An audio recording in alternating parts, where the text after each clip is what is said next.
4월 14일 화요일 아침 하나님 말씀 보도록 하겠습니다. 오늘 말씀은 창세기 5장 4절부터 20절까지의 말씀입니다.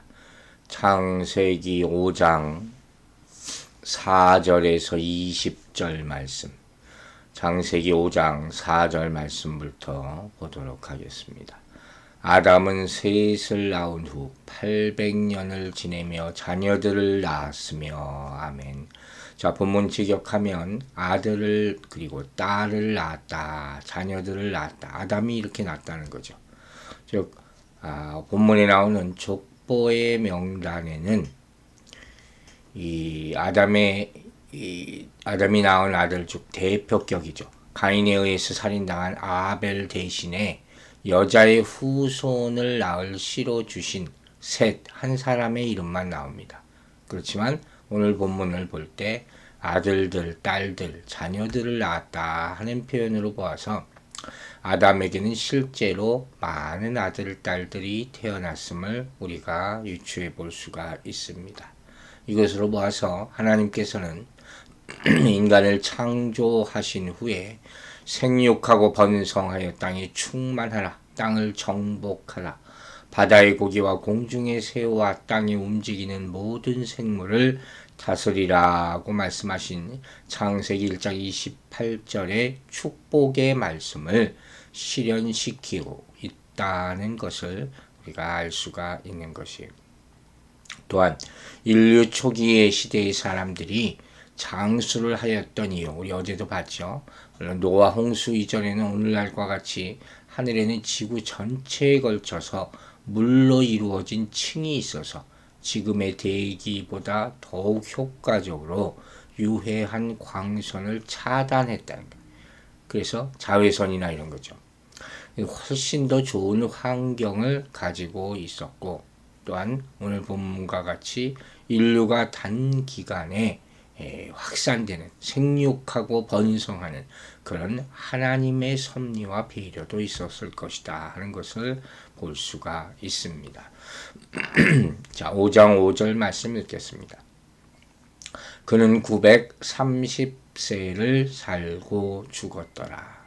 이미 우리 앞에서 가인이 아벨을 죽인 장면이 나타납니다. 그래서 여기 나오는 이 죽었다 하는 말이 처음 보는 말은 아닌 것 같습니다. 그러나 4장 8절에서 보았던 쳐 죽였다 하는 단어는 살해하다는 의미로 사용된 거예요. 여기서는 새로운 단어가 사용되었다는 거죠.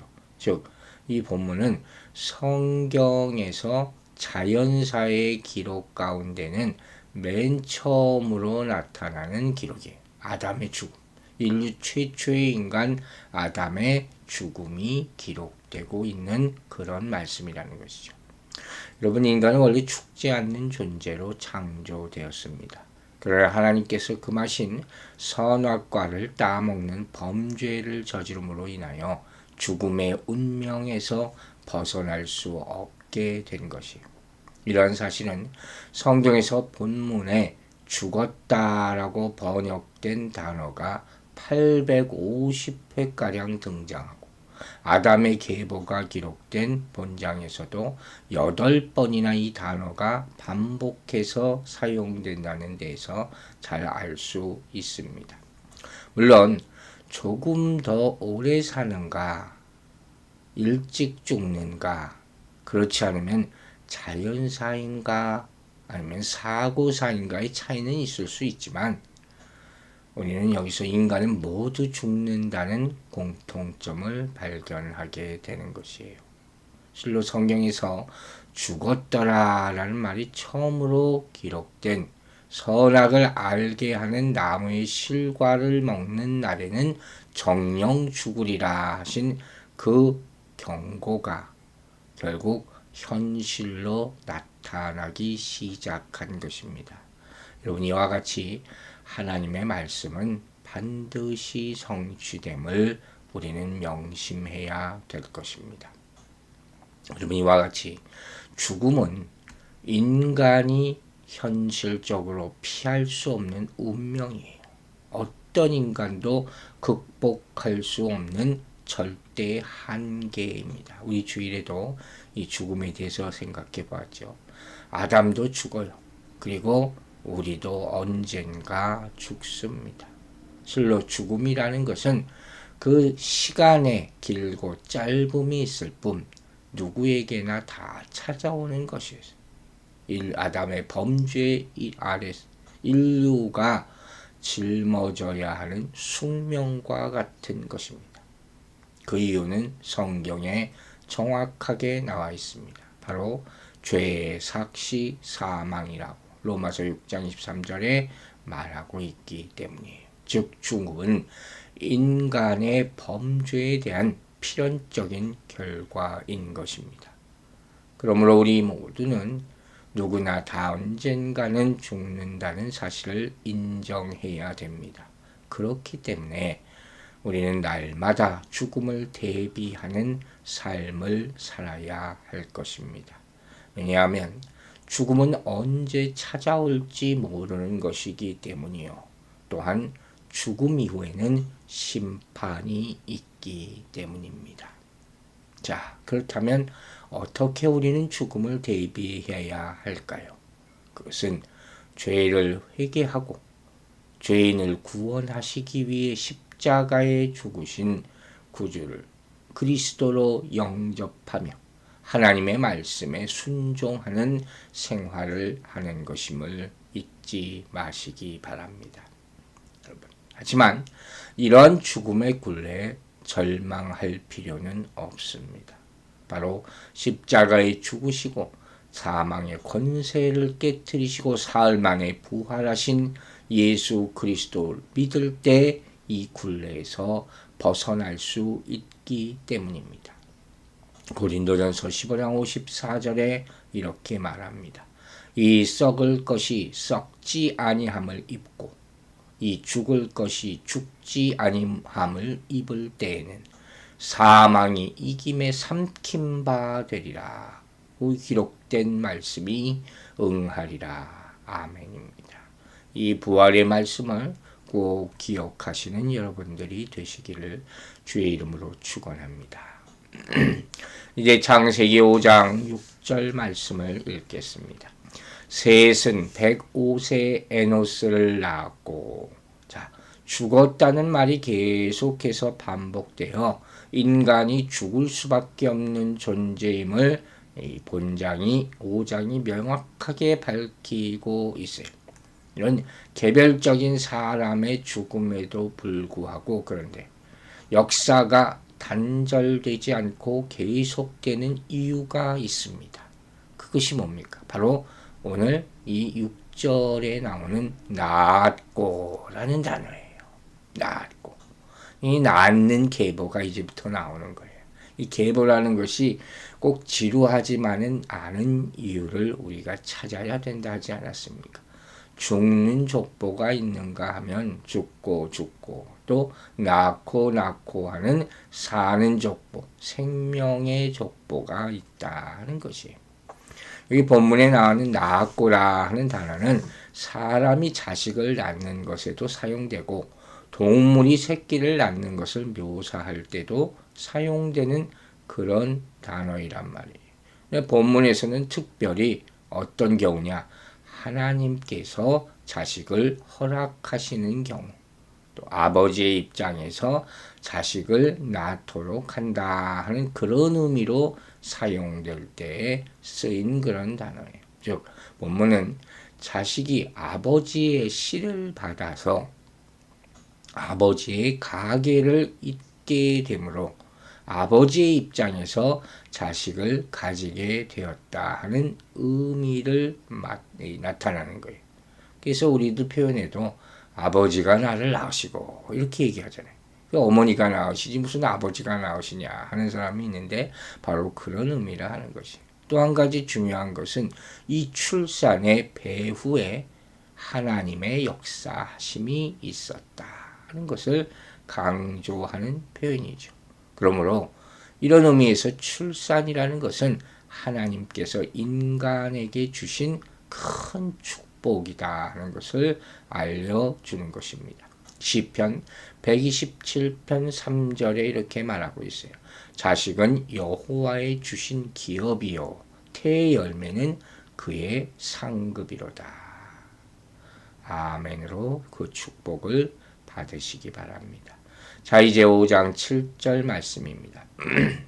에노스를 낳은 후 807년을 지내며 자녀들을 낳았으며 그랬어요. 이 셋의 아들 에노스에 대해서는 이미 4장에서 설명한 바 있어요. 이 에노스라는 이름은 한계죠. 죽음을 피할 수 없는 존재, 재난과 고통과 병든 상태를 반영하는 그런 겸손한 이름이라고 얘기한 바가 있습니다. 그래서 인간은 죽음을 피할 수 없는 한계적인 존재라는 것을 다시 한번 상기시켜 주는 거예요. 그러므로 여러분, 우리는 모두 자신의 삶 가운데 어떤 어려움이 닥친다 할지라도 그것을 너무 원망하고 너무 낙심하지 말아야 합니다. 오히려 이를 통해서 죄로 점철된 인류의 역사를 되돌아보고 또한 장차 임할 아무런 고통도 없는 하나님 나라를 바라봐야 한다 하는 것입니다. 자, 이와 같이 셋의 자손은 장수하면서 생육하고 번성하여 땅에 충만하게 됩니다. 앞으로 나오는 우리가 읽을 족보들의 그 내용들이 나타나 있습니다. 이처럼 사람의 실패에도 불구하고 죄로 말미암아서 인 사람의 원래 모습 또 하나님의 형상대로 지음받은 모습은 이 모든 세대에 나타나고 있는 것이에요. 그러나 동시에 죄의 결과로 죽을 것이라는 하나님의 말씀은 그대로 이어지는 참 그런 안타까운 모습도 인류 가운데 함께 나타난다는 것을 우리는 깨닫게 되는 것입니다. 이제 5장 8절 말씀부터 17절 말씀을 읽어보도록 하겠습니다. 5장 8절부터 17절까지입니다. 그는 912세를 살고 죽었더라. 에노스는 90세에 게난을 낳았고 게난을 낳은 후 815년을 지내며 자녀들을 낳았으며 그는 905세를 살고 죽었더라. 게난은 70세에 마할랄레를 낳았고 마할랄레를 낳은 후 840년을 지내며 자녀들을 낳았으며 그는 910세를 살고 죽었더라. 마할랄렐은 65세에 야랏을 낳았고 야랏을 낳은 후 830년을 지내며 자녀를 낳았으며 그는 895세를 살고 죽었더라. 아멘. 자, 여기서 나오는 마할랄렐이라는 사람의 이름을 한번 발췌해서 보겠습니다. 이 마할랄렐이라는 이름은 찬양, 감사라는 뜻이 있는 마할랄이라는 이름과 엘이죠. 우리가 배웠죠. 하나님이라는 뜻인 가지고 있는 이 엘이 합쳐져서 하나님께 찬양하는 의미를 지니고 있는 그런 의미예요. 이게 참 좋은 이름이죠. 여기서 이름에 대해서 다시 한번 상기해 볼까요? 우리 앞선 창세기 4장에 나오는 가인의 후손의 족보에 등장하는 인물들의 이름은 다 자신의 능력을 뽐내는 이름이었어요. 교만, 인간적인 교만에 근거한 이름이에요. 그런데 이 5장에 나오는 이 이름은 셋의 후손들이 경건한 신앙 상태를 확인할 수 있는 그런 이름이라고 할 수 있다는 거예요. 이처럼 하나님이라는 뜻을 갖는 엘을 사용하여 이름을 짓는 것이야말로 경건한 하나님의 가문의 전통이 되었다 하는 것을 우리는 또한 발견할 수가 있습니다. 성경에는 이런 이름이 참 많이 나와요. 엘리야, 우리가 알죠. 엘리야, 여호와는 하나님이시다 하는 뜻을 가지고 있죠. 또 엘리에셀 하면 뭡니까? 나의 도움이 되시는 하나님이라는 뜻입니다. 사무엘은 하나님이 들으셨다 하는 이름이고 다니엘, 우리가 잘 아는 다니엘은 하나님의 재판관이라는 좋은 이름을 가지고 있어요. 그래서 우리가 이름을 짓는 것도 참 그 사람의 운명에 중요한 역할을 한다는 것을 알아야 되는 것이에요. 5장 18절, 19절, 20절 말씀 읽겠습니다. 야렛은 162세 에녹을 낳았고 에녹을 낳은 후 800년을 지내며 자녀들을 낳았으며 그는 962세를 살고 죽었더라. 자, 여러분 오늘 많은 사람이 태어나는 것을 보고 또 죽는 것을 보았습니다. 여러분 모든 사람은 죽는다고 했습니다. 죄값으로 말미암아 죽게 되는 것입니다. 창세기 3장 22절의 선언 이후로 사람이 영원히 사는 일은 없어졌습니다. 그러나 동시에 계속해서 번식합니다. 여러분, 하나님의 말씀은 계속 이어진다는 것입니다. 여러분은 죽음의 길을 잡을 것입니까?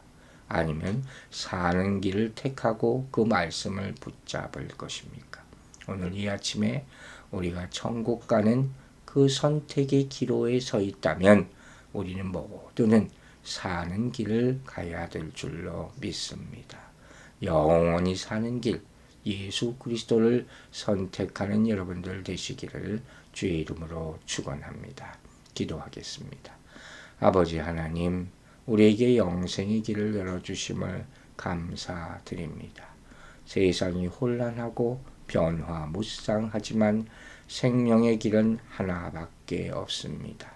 예수 그리스도, 이분을 붙잡고 우리의 구주로 영접함으로 말미암아 살고 죽는 이 엄난한 인생 가운데서 영생의 길로 걸어가는 우리 모두가 되게 하여 주시옵소서. 감사드리며 우리를 구원하신 우리 구주 예수 그리스도의 이름으로 기도했습니다. 아멘.